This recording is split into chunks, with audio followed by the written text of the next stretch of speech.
Good morning. Ang topic natin ngayon ay how to develop the sanitary plans. So first, let me show you the contents of a sanitary plan. So dito sa ginawa ko, I have here 2 pages. First is yung waterline layout. Dito mo makikita yung linya ng tubig mula sa source hanggang dun sa mga water outlets which includes the faucet or hose bib. Kapag ito ay letter F, ang ibig sabihin nun faucet. Kapag HB, hose bib. Yan yung faucet na may traha, may thread, pwede mong kabitan ng hose. And then dito sa CR, this is shower, water closet, lavatory, and then sink. Mapapansin nyo na lahat ng water outlets ko ay 2 letters. Tapos, from the source, ito yung line. So, this is 3/4 inch PPR. Dati-rati yan, GI pipe, tapos naging PVC pipe, ngayon PPR na. Pero, yung diameter ng pipe, hindi siya nagbago. And then, itong area na to, ito yung kitchen. And then this area is the water comfort room. So I have here shower, water closet, and then lavatory. And then my hose bib dito. I made sure na bawat side nung building or nung house, merong labasan ng tubig, hose bib. Okay? Dito sa harapan, hindi na ako naglagay, pero may access ka ng tubig dito sa gilid-gilid. And then next sa sanitary plans is yung storm drain and sanitary layout. Dito, yung tubig na maitatapon, okay? Unang-una yung storm drain or tubig ulan. So yung tubig ulan, ang pupuntahan niyan yung catch basin. So, kailangan maipakita mo sa sanitary layout yung catch basins. And then, yung sanitary naman, yan yung sasalo ng mga tubig galing dito sa mga water outlets. So, for example, dito sa comfort room, meron tayong 3, shower, water closet, lavatory. Dapat meron ding sanitary yan. Ito. So, kinulayan ko. Violet. This is floor drain. Another floor drain and then lavatory.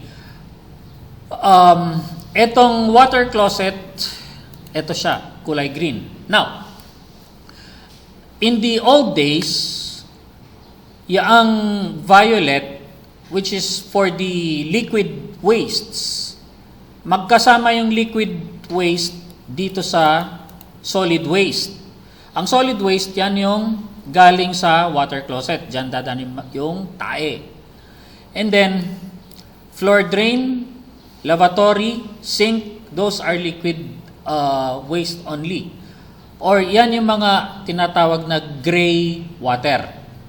So, dati-rati, iisang pipe niyan, pupunta yan dito sa septic tank.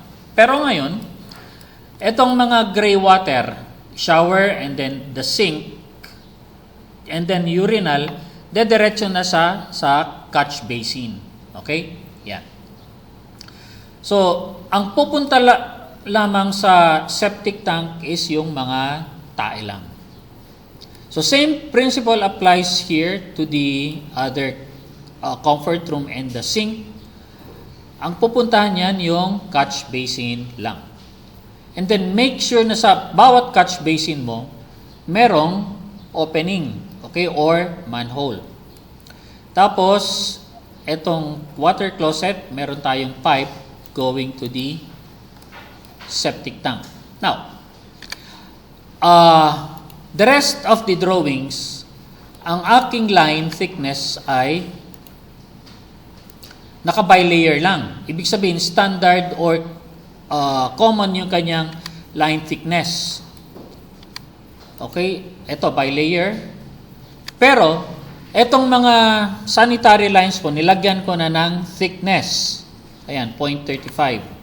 0.35. Etong violet, this is also 0.35. Likewise, dito sa water line, nilagyan ko na rin ng thickness. Dahil, kapag i-preprint ko yan, gusto ko na makapal yung line na lalabas. For example, dito. Yan. Kapag i-preprint view ko ito,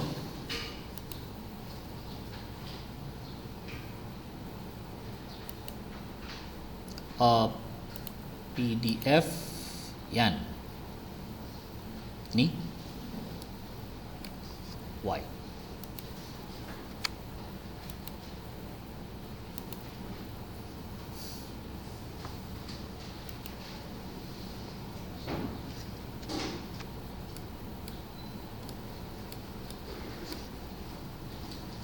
That's supposed to be with thickness. Anyway, we will decipher this later on.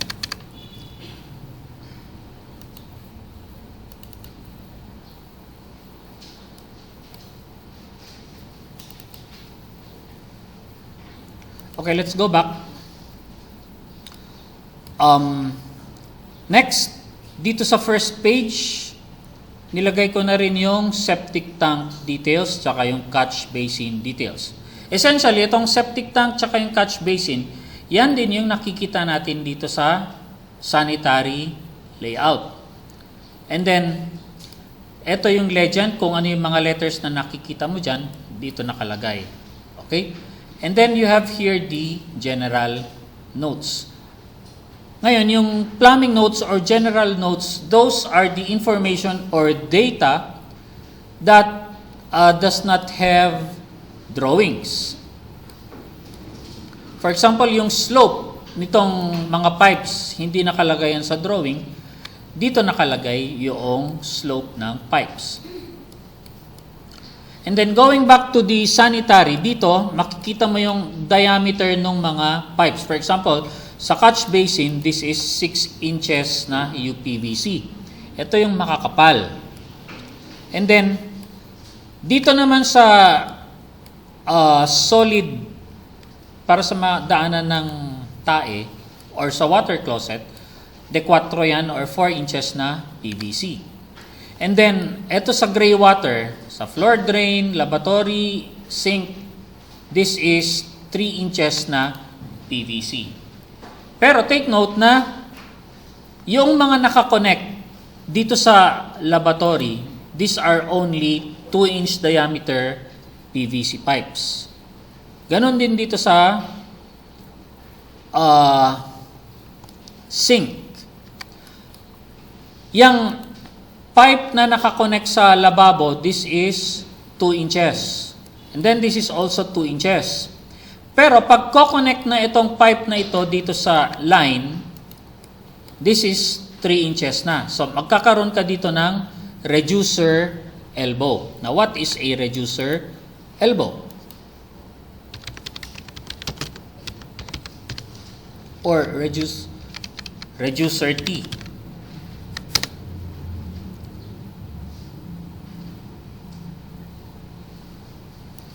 Yan. So this is a sample of a T reducer. Ito yung main line, and then ito yung papunta sa lavatory. Okay? Next, let's go back. Now, etong symbol na yan, this is VTR or vent through roof. Mapapansin nyo na ikinonect ko si etong si violet tsaka etong si green, and then nagka-connect sila dito. Ito yung pipe na tumatagos dun sa yero. Okay? Para dyan sisingaw yung hangin.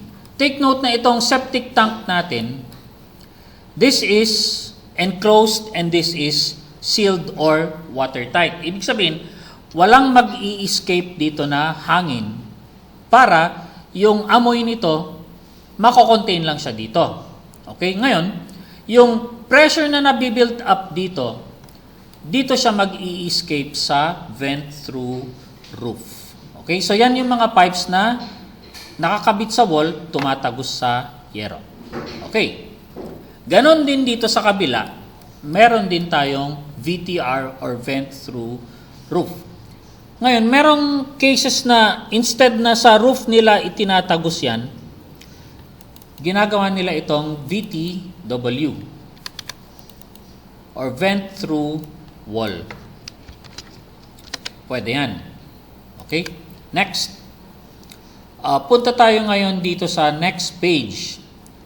Naglagay tayo ng waterline isometry, sanitary isometry, tsaka storm drain isometry. Dito, sa layout, pinagsama ko si storm drain, tsaka si sanitary, pero dito sa isometry, pinaghiwalay ko na kasi masyado na siyang cluttered, dikit-dikit. Ayoko nang ganun para madaling maintindihan nung mako-construct. Now, let's go to the waterline isometry. So, isometry shows the relationship of the pipes and the outlets in 3 dimensions. For example, itong hose bib, mapapansin nyo na ito ay medyo mahaba compared dito sa pipe ng kupeta, ng water closet, di ba? And then, ito naman si shower. Hindi siya mataas compared dito kay hose bib. Why? Dati-rati si shower, mataas yan, di ba? Kasi shower, overhead yan. Pero ngayon, ang mga shower natin, nagte-terminate na yan at faucet level. Ngayon, ang faucet level, that is just above the waist. Okay, and then, dito sa taas ng faucet, nagkakabit tayo ng water heater. Okay, let me explain to you. Yung shower, di ba dati-dati yung shower nandito sa taas, ano? And then yung pipe nun, tatapusin hanggang doon. Tapos, pero yung ganung design, yung shower, hindi mainit. Cold shower yun. Ngayon, isang pipe na lang hanggang dito lang, faucet level. Di ba?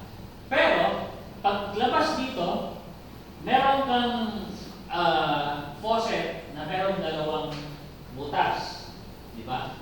Yung isa para sa cold, yung isa para sa hot, and then you can control the temperature. Tapos, yung faucet, dito ang labas. And then, yung sa shower, merong line pataas, magko-connect din sa water heater. Di ba?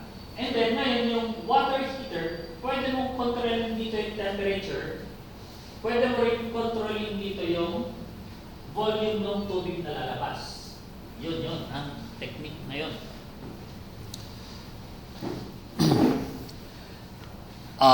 Next. Etong lavatory naman, so yung height ni lavatory is, papansin nyo, mas maliit ng konti.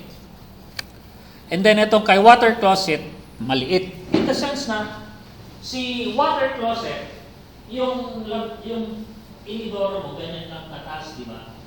So yung water outlet mo, nandito lang. Tapos, si lavatory naman, si LV, yan yung sink dun sa CR, no? Yung drain mo dito, nandito sa taas yung lavatory. Pero yung drain mo, nasa ilalim lang. Okay, so yun. And then, pagpunta dito, this is the hose bib. Okay? So this is waterline isometry. And this angle is 60 by 30 degrees kapag isometry.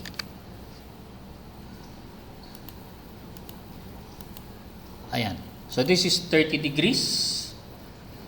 Tapos, ang length nito,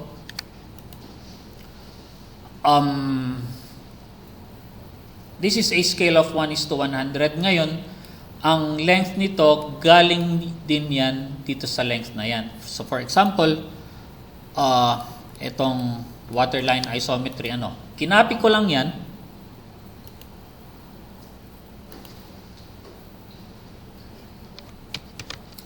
And then, paste ko dito. Oops. I-rotate ko yan by 30 degrees. Yan. So, eto siya. Yan yun. Next, eto naman, i-rotate ko rin ito by 30 degrees. Eto siya. Okay? Next, nasaan ito? Galing yan dito. Okay? So, kung ano ang distance nito,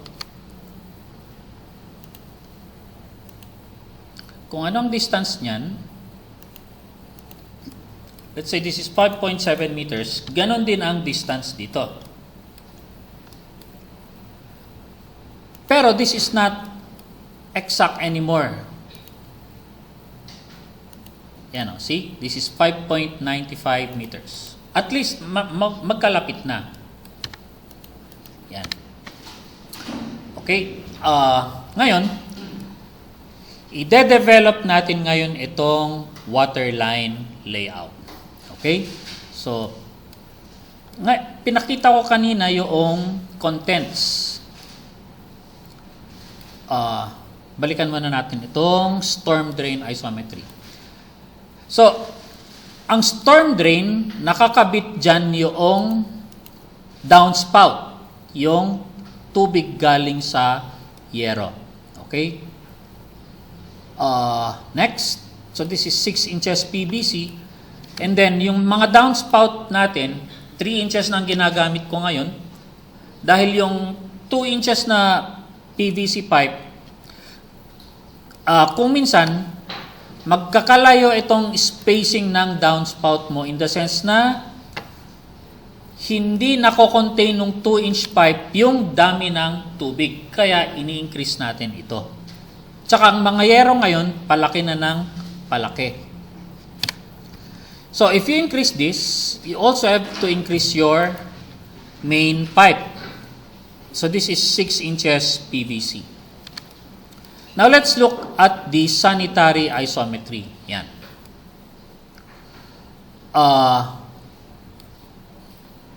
Let's look here. Ayan. So nakakonect sa septic tank yung pipes galing sa water closet only. Ngayon, ito yung digestion chamber. Dito pupunta yung solids. And then by anaerobic bacteria, lulusawin niya yung mga solids, and then yung pupunta dito sa leaching chamber, eto na yung clear liquid. Wala na tong mga solid material. And then yung overflow nito, pwede na siyang pumunta dito sa catch basin. Usually, yung tubig na naipon dito, yan na yung walang amoy. And then, ang design ngayon, may mga design ngayon na etong leaching chamber, 3 na siya. Okay? Parang ganito.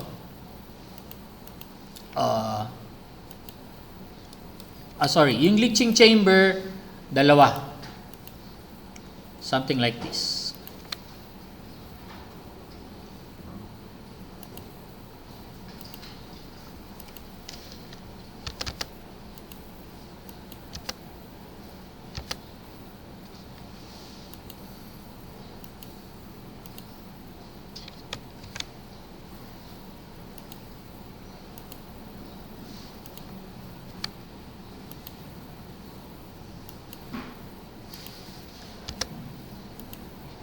Yan. So, 2 leaching chamber mo. And then, there are also designs na Etong mga gray water, instead na kinoconnect sa catch basin, dito nila kinoconnect sa digestion chamber or sa leaching chamber. Dito na nila kinoconnect. Diyan. Okay? Huwag mong i-connect dito sa solid. Kasi, itong mga magenta lines, wala naman itong solid. Next, etong CO, this is clean out. Ang itsura ng clean out is like this. Sanitary clean out. Yan. Okay? Ibig sabihin yan, kapag barado yung pipes, for example, dito sa laboratory, ayaw mag-flow yung tubig, no? Naipon yung tubig dyan. Ang una mong gagawin, syempre, is linisin mo yung P-trap sa ilalim ng laboratory. Ngayon, kung ayaw pa rin, dito ka ngayon magpapasok ng pangsudsud. Bubuksan mo yan, pasok mo yung mahabang pangsudsud, check mo, baka may barado. So, yan ang purpose ng clean out. Next is,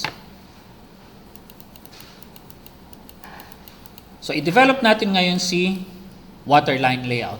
Everything starts from the floor plan.